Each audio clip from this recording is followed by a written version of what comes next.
ቅምሻቲው ሰላም ውድ ቤተሰቦቻችን ቅምሻቲውዎች ነን። ያለፈውን ቪዲዮ እንደወደዳችሁት ምንም ጥርጥር የለንም። የዛሬውንም ቆይታችን እንደምትወዱት ባለሙሉ ተስፋ ነን። የዛሬ ቆይታችን የሚሆነው ደግሞ ስለ ፍቅር አንዳንድ ጉዳዮችን አንስተን የምንወያይ ይሆናል። ቪዲዮ ከተመቻችሁ ሰብስክራይብ፣ ላይክ እና ሼር ማድረግ እንዳይረሳ። ወደ ዛሬ ርዕሰ ጉዳያችን እንመለስና ፍቅር ምን ማለት ነው? ፍቅር ውስብስብና ብዙ ገጽታ ያለው ስሜት ሲሆን በአንድ አረፍተ ነገር ለመግለጽ ያስቸግራል። የተለያዩ የፍቅር አይነቶች ሲኖሩ ትርጉሙም በአይነቶቹ ላይ መሰረት ያደርጋል። እሺ ያው እንግዲህ ፍቅር አይነቶች እንዳሉት ይታመናልና አይነቶቹንም ብትገልጽልን። መልካም። ብዙ የፍቅር አይነቶች ሲኖሩ በዋናነት በሶስት ከፍሎ መመልከት ይቻላል። እነሱም አንደኛ ሁኔታዎችን መሰረት ያላደረገ ፍቅር ወይም በእንግሊዝኛው አንኮንዲሽናል ላቭ፣ ሁለተኛ ሁኔታዎችን መሰረት ያደረገ ፍቅር ወይም ደግሞ ኮንዲሽናል ላቭ፣ ሶስተኛው ደግሞ ሞገደኛ ወይም ደግሞ አባዜ ፍቅር በእንግሊዝኛው ደግሞ ኦብሰሲቭ ላቭ የሚባሉ ሲሆኑ በእነዚህ ውስጥ በሶስቱ ውስጥ ዝርዝር አይነቶቹን ደግሞ አካቶ ማየት ይቻላል። የመጀመሪያውን ለመመልከት ያህል ሁኔታዎችን መሰረት ያላደረገ ፍቅር ወይም ደግሞ አንኮንዲሽናል ላቭ፣ ይህ የፍቅር አይነት ያለምንም ቅድመ ሁኔታ ወይም ከሌላው መጠበቅ ሳይኖር በነፃ የሚሰጥ ፍቅር ነው። በዚህ የፍቅር አይነት ውስጥ የሚመደቡት አንደኛ አጋፔ ወይም ደግሞ ሰልፍለስ ላቭ የምንለው ሲሆን ከፍ ባለ ኃይል ማመንን ተከትሎ የሚመጣ ፍቅር ሲሆን ሃይማኖት ላይ ጎልቶ ይታያል። ከዚሁም ጋር ተያይዞ በበጎ ተነሳሽነት የእኛን እገዛ ለሚፈልጉ አካላት ካለምንም ቅድመ ሁኔታ የሚደረግ በጎነትም በዚህ ፍቅር ውስጥ ይመደባል። ሁለተኛው የቤተሰብ ፍቅር ወይም ደግሞ ፋሚሊ ላቭ የምንለው ነው።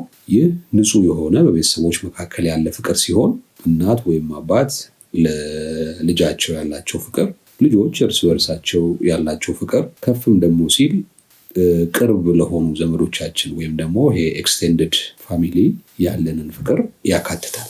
በሶስተኛ የምናየው እዚህ ውስጥ አንኮንዲሽናል ላቭ ውስጥ ለራስ ያለ ፍቅርን ነው ወይም ደግሞ ሰልፍ ላቭ የምንለው የፍቅሮች ሁሉ መሰረት ነው ይባላል። ይሄ የአይነት ፍቅር ሰው ለራሱ የሚሰጠውን ጤናማ ክብር፣ ቦታ ወይም ደግሞ ራስን ተቀብሎ መኖር፣ ጥንካሬና ድክመትን ለይቶ ማወቅ፣ አጠቃላይ ለራሱ ያለውን ምልከታ ያካትታል።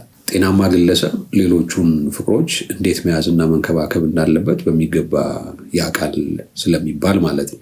አራተኛው በዚህ በአንኮንዲሽናል ውስጥ የምናየው የእንስሳት ፍቅር ነው ወይም አኒማል ላቭ። ይህ ሰዎች አብሯቸው ላሉ እንስሳት የሚያሳዩት የፍቅር አይነት ነው። ቅምሻቲው ሁለተኛው የፍቅር አይነት ሁኔታዎችን መሰረት ያደረገ ፍቅር ወይም ደግሞ በእንግሊዝኛው ኮንዲሽናል ላቭ የሚባል ነው።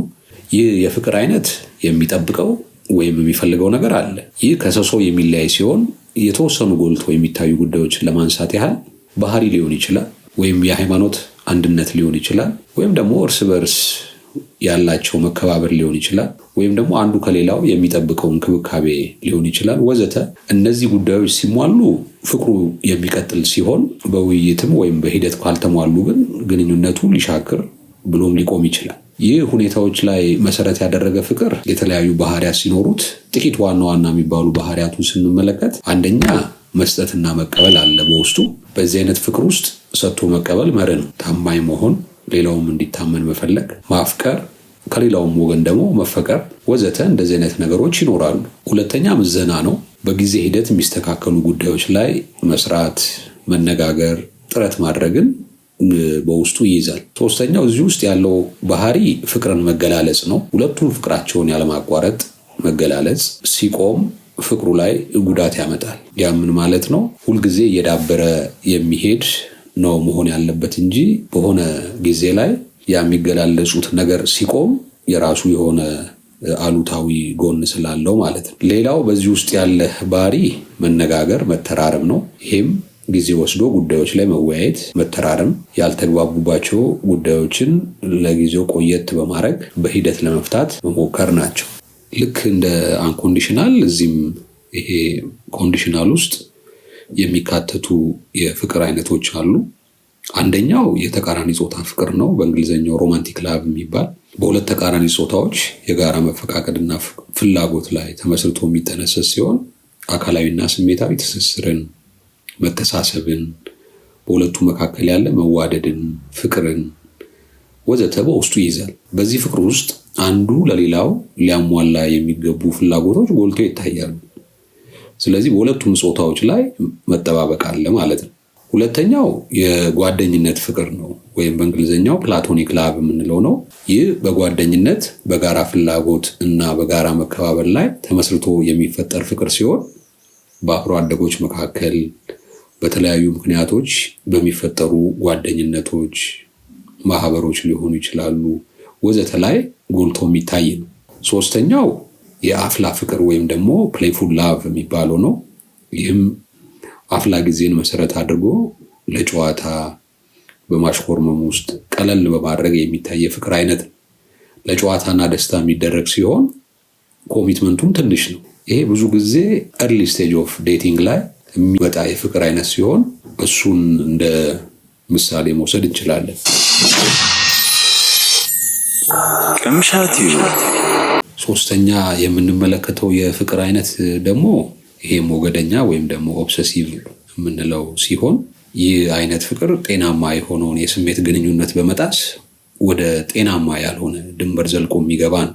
ይህም ሌላውን ወገን ከመጠን በላይ በመቆጣጠር የሚገለጽ ሲሆን በውስጡም ቅናት ሊሆን ይችላል፣ በጣም ከፍተኛ ስጋት ሊሆን ይችላል፣ ከመጠን ያለፈ ጥርጣሬ ሊሆን ይችላል፣ በራስ ያለመተማመን ሁኔታዎች ጎልተው ይታዩበታል። የተወሰነ ባህሪያቱን ለመመልከት አንደኛ ከመጠን ያለፈ የኔነት ስሜት አለው በውስጡ በማናቸውም ሁኔታዎች ውስጥ ሆኖ።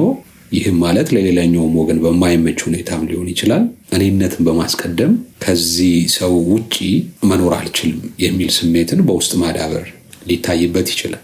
ሌላ የሚያደክም ሀሳብ፣ መቋጫ የሌለው ሀሳብ በጣም እዚህ ውስጥ ጎልቶ የሚታይ ባህሪው ነው። የተለያዩ ሁኔታዎችን እያገናኙ ዝም ብሎ በሀሳብ መድከም፣ መዛል፣ ሌሎች ነገሮች ላይ ትኩረት ማጣትን ወዘተ ያስከትላል። በሶስተኛ የምናየው የዚህ ውስጥ ያለ ባህሪ ከመጠን ያለፈ ቁጥጥር፣ የሚያደርጓቸውን እያንዳንዱ ነገሮች ሊሆን ይችላል፣ ከሌሎች ጋር ያላቸውን ግንኙነቶች መከታተል ወይም መገደብ ሊሆን ይችላል፣ የሚጠቀሙትን የቴክኖሎጂ መሳሪያዎችን መጥለፍ ሊሆን ይችላል ወዘተ ሌላኛው ባህሪው ነው። በአራተኛ ደረጃ የምናየው ቅናት ወይም ማስፈራራት ሊሆን ይችላል። ከመጠን ያለፈ የቅናት ስሜት አጣታለው የሚል ፍርሃት ሊሆን ይችላል። በሆነው ባልሆነው ሰበብ እየፈጠሩ ማስፈራራት ሌላው መገለጫዎቹ ናቸው። በአምስተኛ ይሄ ነፃነት ማሳጣት፣ በሚሄድበት ወይም በምትሄድበት ሁሉ መከታተል፣ ያለማቋረጥ መልእክቶችን መላክ፣ ምንም አይነት የግል ጊዜ ማሳጣት፣ እነዚህም ውስን መገለጫዎቹ ናቸው። ይህ ሞገደኛ ፍቅር ወይም ደግሞ ኦብሰሲቭ ላቭ የሚባለው የሚነሳባቸው የተለያዩ ምክንያቶች ይኖራሉ። እነዛንም ለመመልከት ያህል መነሻው ለምሳሌ የስነ ልቦና ቀውስ ሊሆን ይችላል፣ የስሜት ወይም ኢሞሽናል መረበሽ ሊሆን ይችላል፣ ማህበራዊ ችግር ሊሆን ይችላል። በእነዚህ ውስጥ ጥቂት ምክንያቶችን ለመመልከት አንደኛ ለራስ ያለ ዝቅ ያለ አመለካከት እንደ ምክንያት ይገለጻል። ለራስ የሚሰጠው ግምት ዝቅ ሲል ሌላው ወገን የሚያሳየው ጤነኛ ባህሪ ወይም ደግሞ ኖርማል ባህሪን መቀበል አስቸጋሪ ይሆንና ተደፈርኩ፣ ተናኩ፣ አልፈለግም የሚል አመለካከትን በውስጥ ሊዘራ ይችላል። ሌላው ምክንያቱ ትራማ ነው። ይሄ ቀደም ያለ ያልታከመ ትራማ ሊኖር ይችላል፣ ወይም ደግሞ በጓደኝነት ሂደት ውስጥ ወይም ደግሞ በሂደት እየዳበረ የመጣ ትራማ እንደ ምክንያት ሊገለጽ ይችላል። ሌላው እዚህ ውስጥ ያለ ምክንያት ያለቅጥ ስጋትና ፍራቻ ነው። ይሄ ኢንሴኪሪቲ ኤንድ ፊር ኦፍ ሪጀክሽን የሚባለው በሰዎች ላይ የሚኖር ያለቅጥ ስጋት፣ ሊጎዱኝ ይችላሉ፣ መጡብኝ በሚል እሳቤ የሚወለድ ሊሆን ይችላል። ወይም ያልፈለግም ስሜት በውስጡ ይዞ መብሰልሰል ላይ ሊያተኩር ይችላል። ሌላው ምክንያት እኔ ያልኩት ብቻ ወይም ደግሞ ኢጎ ማይንድ ሴት ሊሆን ይችላል። የሌላውን መብት መደፍጠጥ፣ ቀይ መስመር መተላለፍ ሊሆን ይችላል። እኔ ያልኩት ብቻ ይሁን የሚል አባዜ ውስጥ ያስገባል ማለት ነው። ከዚሁ ጋር ተያይዞ የዚህ ኦብሰሲቭ ላቭ ላይ የተለያዩ ምልክቶች አሉ ወይም ደግሞ ሬድ ፍላግስ የምንላቸው። እነዛ ነገሮች አንድ ሰው በህይወቱ ማየት ከጀመረ ቆም ብሎ ማየትና ምን ነገሮችን ማስተካከል አለብኝ ብሎ ራሱን በደንብ መመርመር ያስፈልጋል። ሬድ ፍላግ የምንላቸው አንደኛ ያለማቋረጥ የሌላውን ሰው ድርጊቶችና አጠቃላይ እንቅስቃሴ መከታተል ማለት ነው። ሁለተኛ ከማን ጋር ነው ጊዜውን የሚያሳልፈው፣ ምን ያህል ጊዜ ነው የሚቆየው፣ እንዲህ የሚሉ ከመጠን በላይ ያለፉ ቁጥጥሮች ውስጥ አንድ ሰው ከገባ ይሄ ሬድ ፍላግ ነው ማለት ነው። ሌላው ያለምንም በቂ ምክንያት በትንንሽና እዚህ ግቡ በማይባሉ ጥቃቅን ጉዳዮች ላይ መናደድ ወይም ደግሞ ያለቅጥ ቅናተኛ መሆን ሲጀመር ወይም ደግሞ የግለሰቦችን ኢሞሽናል ወይም ደግሞ ፊዚካል ድንበሮችን አለማክበር ወይም ደግሞ ደጋግሞ መጣስ ሲታይ ምልክቶች ሆነው ሊታዩ ይችላሉ። እሺ ሌላው ደግሞ የፍቅርን ባህሪና ፍቅር ስንቴ ሊይዘን ይችላል የሚለውንም ጠቆም ብታደርገን። ጥሩ ጥያቄ ነው። ይሄ ብዙ ጊዜ በደንብ ሊያወያይ የሚችል ሀሳብ ነው። በዋናነት ግን ያው በተቃራኒ ጾታ ግንኙነት ላይ ተንተርሶ ስለተሰራ መጀመሪያ የተቃራኒ ጾታ ግንኙነትን በደንብ አንደርላይን አድርገን መመልከት ይገባናል። ያም የተቃራኒ ጾታ ግንኙነት በሁለት አካላት መካከል በፍላጎትና በጎ ፈቃደኝነት ላይ የሚመሰረት እንደመሆኑ ባላቸው ስብዕና ሊሆን ይችላል፣ ባላቸው ልምምድ ወይም ደግሞ ችሎታ ላይ መሰረት አድርጎ ነው የሚመሰረት። በመሆኑም እነዚህ ነገሮች ቅድም እንዳልነው ኮንዲሽናል ላቭ እንደመሆኑ መጠን እነዚህ ነገሮች በአንድም በሌላም ሊጣሱ ይችላሉ። እነዚህ ደግሞ ነገሮች ሲጣሱ ውይይት አለ፣ መነጋገር አለ።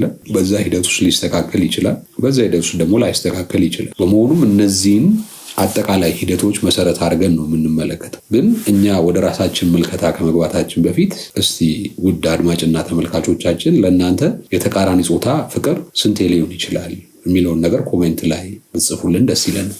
ፍቅር ስንቴ ሊይዘን ይችላል ለሚለው ጥያቄ እስቲ እነዚህን ምልከታዎች በጋራ እንይ። አንደኛው ምልከታ አንድ ጊዜ ፍቅር ወይም ደግሞ ፎሊንግ ኢን ላቭ ዋንስ የሚል ሀሳብ ነው። አንዳንድ ሰዎች ቀድመው ወይም ደግሞ ለመጀመሪያ ጊዜ ከተዋወቁት ሰው ጋር በፍቅር ረጅም ጉዞ ወይም ደግሞ እስከ ህይወት ፍጻሜ ሊጓዙ ይችላሉ። እነሱም ብንጠይቅ ፍቅር አንድ ጊዜ ነው ይላሉ።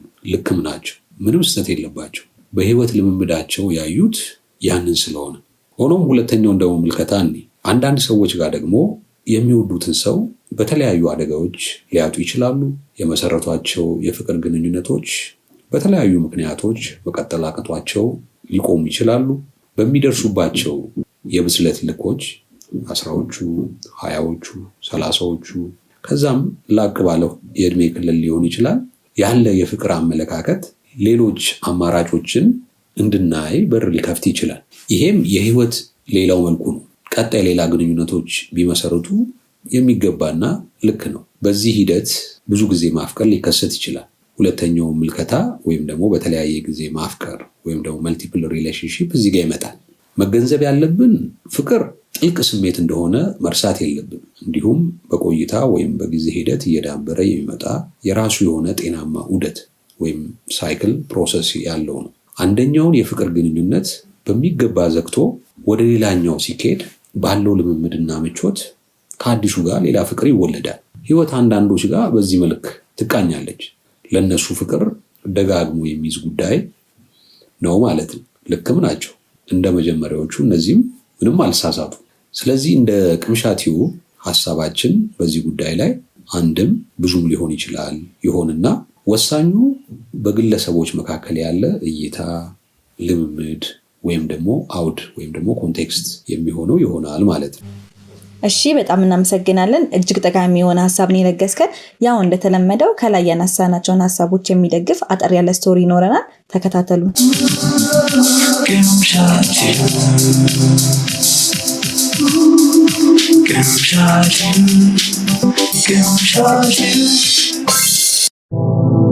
የውሸት አብሮነት። በወንድ ፍቅረኛዋ በደል የሚደርስባት አንዲት ወጣትና መልከ መልካም ሴት ነበረች። የእሷ ስም ብሌን ሲሆን የእሱ ደግሞ ሮቤል ይባላል። መቼም አንለያይም ብለው ያስባሉ። ሆኖም ከጊዜ በኋላ ሮቤል አላስፈላጊ ባህሪን ማምጣት ጀመረ። ይህም ለጓደኝነታቸው ትልቅ አደጋን ይዞ መጣ። ታሪኩ የሚጀምረው እንዲህ ነው። ሁለቱ በመጀመሪያዎቹ የወጣትነት እድሜያቸው ላይ ጓደኛቸው ባዘጋጀው ዝግጅት ይገናኛሉ። በዚህ አጋጣሚ ጓደኝነት ይመሰረታል። ይህ ጓደኝነት ከ3 ዓመታት ቆይታ በኋላ ወደ ፍቅር ግንኙነት ይለወጣል። የመጀመሪያዎቹ የፍቅር ጊዜያት በሁለቱም ዘንድ በጣም ደስ የሚሉ ነበሩ።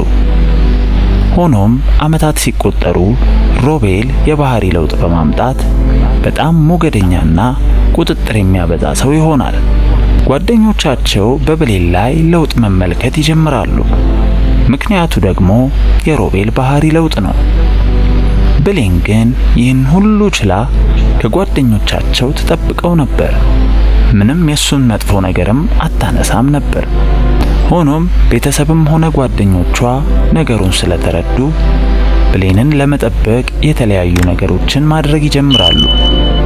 እሷም በሂደት ከሱ ጋር መገናኘት እየቀነሰች ከእነርሱ ጋር ጊዜ ማሳለፍ ትጀምራለች። በዚህ ወቅት የሮቤል ቅናቱ እያደገ መምጣት፣ በሁሉ ነገር መናደድ ይጀምራል። በሚገናኙበትም ጊዜ በማይረባውና በትንሽ ነገር መቆጣት፣ የት ነበርሽ? ስልኬን ለምንድነው ቶሎ ማታነሺው? በማለት ጭቅጭቅ ይፈጥራል። እሷም ለጥያቄዎቹ ትክክለኛ ምላሽ ትሰጠዋለች። ሆኖም ፈጽሞ አያምንም። የራሱን ግምትና ሐሳብ እየደረደረ ያደክማታል፣ ያናድዳታል። ሁልጊዜም ቢሆን መቼ ይሆን የሚለወጠው ግን በማለት ትብሰለሰላለች። አንድ ምሽት እነ ብሌን ቤት አብረው ቁጭ ብለው ፊልም ያያሉ። ከቀናት በፊትም የብሌን አባት ልደት ስለነበር ዝግጅት ተዘጋጅቶ ሮቤል አልተጠራም። ይህንንም ከሌሎች ሰምቶ ስለነበር ስሜቱ ልክ አልነበረም። በፊልሙ መሃል ሁኔታውን ተመልክታ ምን ሆነሃል ስትል ጠየቀችው። ምንም ምላሽ አይሰጣትም። ያለማቋረጥ ትጠይቀዋለች። እርሱም በድንገት በጣም ይናደድና በቅናት ስሜት ውስጥ ሆኖ ለምን አልጠራችሁኝም እያለ ይደበድባት ጀመረ። ብሌን ሁኔታውን መቋቋም ስለከበዳት ከፍ ያለ ድምፅ አውጥታ መጮህ ጀመረች።